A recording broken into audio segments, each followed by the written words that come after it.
Hey friends, welcome back to your channel. This is Jyoti. I hope you all guys are fit and fine. जैसा आप sheet पे देख रहे हैं, मैंने लिखा my strategy for SBI clerk 2022। तो मैं क्या फॉलो कर रही हूँ, मैं उसको शेयर करना चाहूँगी आपके साथ। अगर आपकी हेल्प हो पाएगी अगर मेरी इस वीडियो से, तो मुझे बहुत अच्छा लगेगा कि मेरे वीडियो से या मेरे बताने से आपकी हेल्प हुई है या आपका सिलेक्शन हुआ है। तो मैंने बहुत सारे वीडियोस शेयर किए हुए हैं स्टडी मटेरियल पे और मॉक वगैरह पे। ये बाहर एक्स्ट्रा नॉइज़ आ रही है, उसके लिए आई एम रियली सॉरी, इसको अवॉइड करें प्लीज़। तो जैसे मैंने कई सारे वीडियोस शेयर किए, तो अगर आपको कोई भी डाउट आता है, मैं इस स्ट्रेटजी और मॉक के बारे में बात करने से पहले मैं एक चीज़ आपको बताना चाहूँगी कि अगर आपके कोई भी डाउट होते हैं स्टडी से रिलेटेड, स्टडी मटेरियल से रिलेटेड, ऑफलाइन ऑनलाइन, या स्टडी से मतलब इवन स्टडी से रिलेटेड कुछ भी, ठीक है, स्टडी से रिलेटेड कोई भी डाउट है, तो आप मेरे टेलीग्राम चैनल को ज्वाइन करें। वहाँ पे आप मतलब मैसेज कर सकते हैं, मुझे टेक्स्ट कर सकते हैं, या फिर आप comment section is totally your. तो कमेंट सेक्शन में कमेंट करिए।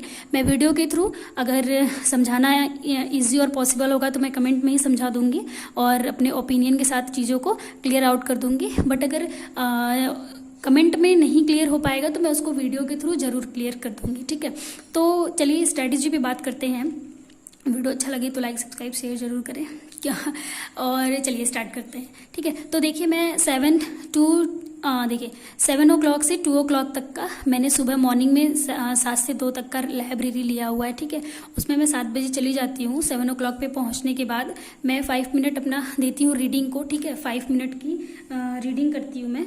रीडिंग मतलब मैंने अफेयर्स क्लाउड का एक सब्सक्रिप्शन लिया हुआ था और उसका भी मैंने रिव्यू दिया था, बट मैं उसको फिर से उसका कुछ और जो है फंक्शन उसमें ऐड ऑन हुए हैं, कुछ और चीज़ें जो है उसमें ऐड ऑन हुई हैं, तो उसको मैं बताना चाहूँगी।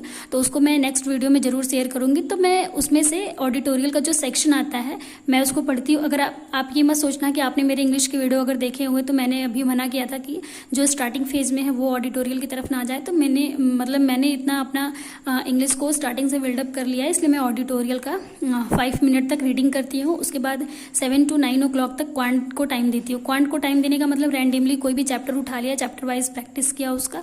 उसके बाद मैं क्विज देती हूँ। क्विज देने के बाद मतलब 1 hour में एक चैप्टर का, मतलब 1 घंटे में 1 hour में एक चैप्टर का जो है प्रैक्टिस हो जाता है। उसके बाद 1 hour में मॉक दे देती हूँ, और फुल लेंथ मॉक होता है। कभी कभी होता है कि ओनली क्वांट का मॉक दे देती हूँ, ठीक है। तो ऐसा दे देती हूँ। अगर आप ऐसा देना चाहते हैं तो आपको अड्डा पे ऐसे मिल सकता है, ठीक है। अड्डा और टेक्स्ट बुक पे आप चेक कर लीजिएगा एक बार, तो वहाँ पे ऐसे आपको चीज़ें मिल जाएंगी कि आप किसी पर्टिकुलर एक सब्जेक्ट का फुल लेंथ मॉक दे सको, ठीक है।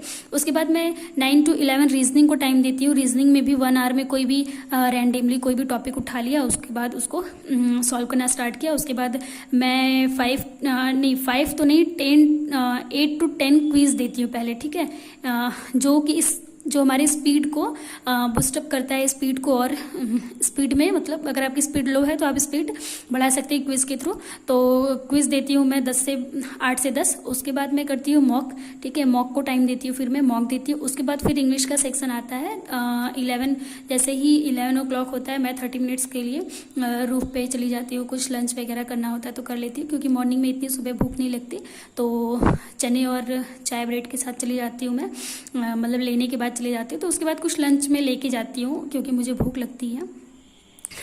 तो उसके बाद मैं 30 मिनट्स इधर उधर घूमने के बाद अगर किसी को कॉल वगैरह करना हुआ तो कर लिया। उसके बाद मैं आती हूँ 11:30 पे, ठीक है। 11:30 पे मैं आती हूँ। उसके बाद मैं 11:30 to 12:30 इंग्लिश को टाइम देती हूँ, और इंग्लिश का सीधा सीधा क्विज और मॉक लगाती हूँ, ठीक है। इंग्लिश में कोई टॉपिक ऐसा नहीं है जो कि मैं मतलब पढ़ूँ, पहले का पढ़ा हुआ है। तो अगर प्रॉब्लम आती है तो मैं देखती हूँ, ऐसा नहीं है कि प्रॉब्लम आती है तो भी नहीं देखती, ऐसा कुछ नहीं है। प्रॉब्लम आती है तो मैं देखती हूँ, वीडियोज़ देखती हूँ। तो तरुण ग्रोवर सर की वीडियो मोस्टली देखना प्रीफर करती हूँ मैं। उसके बाद क्या है 12:30 से लेकर के 2 o'clock का जो टाइम बचता है उसमें मैं 1 hour तो मॉक देती हूँ, और 30 मिनट्स जो ये बच गया, क्योंकि ये 1.5 घंटे का टाइम है, ठीक है, 1.5 आवर का टाइम है। तो इसमें मैं 1 आवर का तो मॉक देती हूँ, फुल लेंथ मॉक। इसमें 30 मिनट्स में अगर कोई भी टॉपिक, ये जो 3 सब्जेक्ट दिख रहे हैं, इसमें से अगर कोई भी टॉपिक में मुझे कोई भी प्रॉब्लम आती है कहीं भी, तो वो करती हूँ। और मोस्टली मैं पजल सॉल्व करती हूँ इस टाइम में, ठीक है। 30 मिनट्स में मैं पजल सॉल्व करती हूँ। रीजनिंग को जो टाइम दिया वो तो अलग है, बट पजल को मैं 30 मिनट्स पजल सॉल्व करती हूँ। उसके बाद फिर घर पे आना, खाना पीना, सोना, शाम को भी जो भी मेरा रूटीन है मैं उसको करती हूँ। उसके बाद इवनिंग में 8 o'clock से मैं फिर से बैठती हूँ पढ़ने। इसमें होता है कि अगर प्रॉब्लम है किसी चीज़ में तो उसको, उस टॉपिक को क्लियर आउट करती हूँ। अगर प्रॉब्लम नहीं है तो मैं मॉक देती हूँ। वो भी मॉक जो है मैं कहाँ से देती हूँ, मैं प्रीवियस ईयर बुक से देती हूँ, टाइमर के साथ, ठीक है। इसलिए क्योंकि हम जो मॉक देते हैं, चाहे वो, मैं मोस्टली बता दूँ, मैं टेक्स्ट बुक और अड्डा 247 का मैंने परचेज़ किया हुआ है मॉक, ठीक है, परचेज़ कर लिया था। और स्मार्ट कीड़ा का मैं सोच रही हूँ, ठीक है, अभी लिया नहीं है, तो स्मार्ट कीड़ा का सोच रही हूँ, लेना होगा तो देखते हैं, परचेस करना होगा। तो टेक्स्ट बुक और अड्डा का मैंने परचेस किया है। अगर आप किया हुआ है, अगर आपको जैसे रेफरल कोड वगैरह चाहिए होगा तो आप कमेंट कर देना, मैं शेयर कर दूंगी, जिससे आपको 10% का डिस्काउंट मिल जाएगा। टेक्स्ट बुक के लिए मैंने ये शेयर किया हुआ है, ठीक। तो स्मार्ट कीड़ा का लेने का सोच रही थी, बट अभी ऐसा कुछ प्लान नहीं है। तो टेक्स्ट बुक और अड्डा से मैं मॉक देती हूँ। लेकिन मैं एक चीज़ क्या करती हूँ, ये जो इवनिंग का टाइम है ना, इस टाइम पे मैं ओनली बुक से, ठीक है, मैंने एक प्रीवियस ईयर बुक जो है अड्डा से परचेस किया हुआ था। ये बुक देखिए आप, 50+ है, बैंक पीओ क्लर्क के लिए प्रीवियस ईयर। इसमें मतलब 2016 से लेकर के 2021 तक प्रीवियस ईयर है, ठीक है, प्रीवियस ईयर्स क्वेश्चन सेट्स हैं, ठीक है, मेमोरी बेस्ड पेपर। इसमें क्या है, आपको SBI पीओ क्लर्क के 16 सेट मिलेंगे और IBPS पीओ क्लर्क के 18 सेट हैं इसमें, और IBPS RRB PO and clerk के लिए 18 सेट हैं, और RBI ग्रेड बी और असिस्टेंट के लिए 9 सेट है। और इसमें 6500+ क्वेश्चन है, detail solution and English quant reasoning के लिए, ठीक है। तो ये है। और इसमें 500+ जो है banking and static awareness question भी है। ये बुक मैं रिकमेंड नहीं करूंगी आपको खरीदने के लिए, मैं परचेस करने को नहीं बोल रही हूँ, मैं बस इसलिए आपको शो अप कर रही हूँ कि अगर आपको बुक से, देखिए बुक से हमें देखना ही चाहिए। अगर कोई टीचर ने आपको, मतलब किसी भी टीचर ने रिकमेंड नहीं किया तो मैं ये जरूर बोलना चाहूँगी। और आपने सुना ही होगा, सारे टीचर्स जो हैं ये बोलते हैं कि आप बुक से, या फिर बुक से नहीं देखते हैं तो आप ऑनलाइन PDF डाउनलोड करें, या कहीं से भी, टेलीग्राम से या कहीं से भी PDF आपको मिलती है, तो उससे आप प्रीवियस ईयर जो है मेमोरी बेस्ड पेपर उसको जरूर देखें, ठीक है। मेमोरी बेस्ड पेपर देखने से क्या होता है कि मॉक में क्या होता है, मॉक में 0 to हाई लेवल चीज़ें होती हैं, ठीक है, 0 to हाई लेवल होती हैं। तो हमारा मतलब, हम मॉक देने से ये तो देख लेते हैं कि ठीक है, हमारा रैंक ओवरऑल, जो भी जितने भी बच्चों ने दिया है उसमें ओवरऑल रैंक कितना है, और एक्यूरेसी कितनी है, और स्पीड का, तो ये आप देख लेते हैं। तो ये मॉक तो ठीक है, मतलब ओवरऑल जैसा एग्जाम होता है, सेम एग्जाम के जैसा हम मॉक दे देते हैं, ठीक है। उस पर सेम एग्जाम वाली फील आती है कि हम मॉक के टाइम पे एग्जाम दे रहे हैं, ऐसा लगता है, ठीक। लेकिन हम प्रीवियस ईयर के साथ, मैं क्यों कह रही हूँ कि आप प्रीवियस ईयर जरूर देखिए, और प्रीवियस ईयर कहीं से भी आपको मिलता है तो वहाँ से क्यों उसको मैं कह रही हूँ सॉल्व करने को, क्योंकि आपको ये पता चलेगा कि एग्जाम का लेवल क्या है, ठीक है, एग्जाम का लेवल क्या है, कैसे पैटर्न है, number of question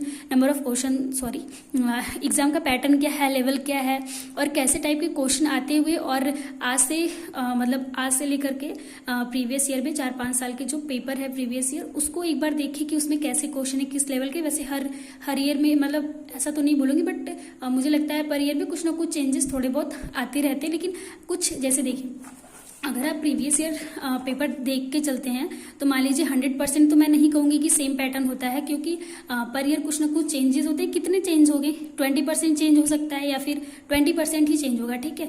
10 to 20% changes अगर होंगे, फिर भी आपको 80% प्रीवियस ईयर से कुछ ना कुछ चीज़ें आपको मिल सकती हैं। कभी मीन्स क्वेश्चन नहीं सेम नहीं होगा, ये आप इतने कैपेबल तो हो कि आप जानते होगी कि मैं कहना क्या चाह रही हूँ, ठीक है। तो इस बुक का जो है, मैं एक सेट जो है मॉक का आपको टेलीग्राम ग्रुप में अपने शेयर करूंगी। मैं अपने जो टेलीग्राम का लिंक है इस वीडियो के डिस्क्रिप्शन में दे दूंगी, और कमेंट में भी पिन कर दूंगी, तो आप वहां से मेरा टेलीग्राम जरूर ज्वाइन करें। और मैं मैं रात को ये वीडियो शूट कर रही हूँ, और मॉर्निंग में लाइब्रेरी जाने के बाद मैं शेयर कर दूंगी। और शेयर करने के बाद मैं मॉक का भी जो PDF जो है शेयर कर दूंगी, और उसका मैं मॉर्निंग में आंसर भी शेयर करूंगी। तो आप जरूर बताएं कि आपके कितने मार्क्स रहे हैं। जैसे एक तरीके से मॉक है, बट आपको जैसे SBI का लेवल पता चलेगा कि पिछले ईयर से लेकर के अभी तक कितने कितने जैसे कैसा लेवल रहा है, कैसे क्वेश्चन आते हैं, ये सारी चीज़ें, ठीक है। तो यहाँ पे आप देखिए, यहाँ पे SBI क्लर्क प्रीलिम्स 2022 का है, सॉरी 20 का है, ठीक है।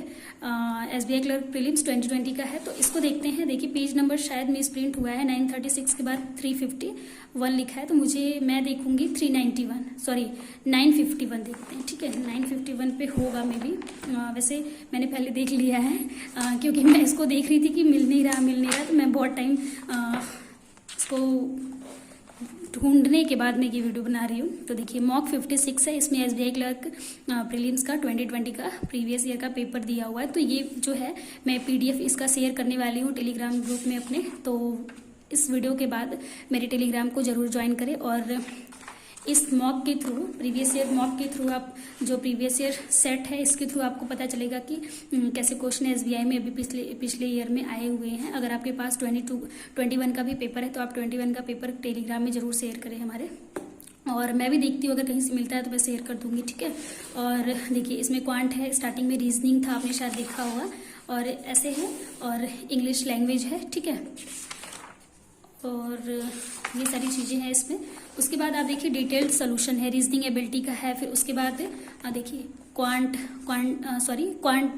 के लिए भी है, क्वांटिटेटिव एप्टीट्यूड, एंड फिर जो है इंग्लिश लैंग्वेज के लिए। तो ये सारी चीज़ें इसमें गिवन है, और यही जो है मैं अपने टेलीग्राम पे शेयर करने वाली हूँ। तो अगर आपको ये प्रीवियस ईयर मॉक देना है, प्रीवियस ईयर सेट देखना है, तो आप प्लीज़ हमारे चैनल को सब्सक्राइब करें, और मोस्ट इम्पॉर्टेंट है कि टेलीग्राम को ज्वाइन करें। वहाँ पे मैं ये शेयर करने वाली हूँ, कल मॉर्निंग में शेयर कर दूंगी मैं।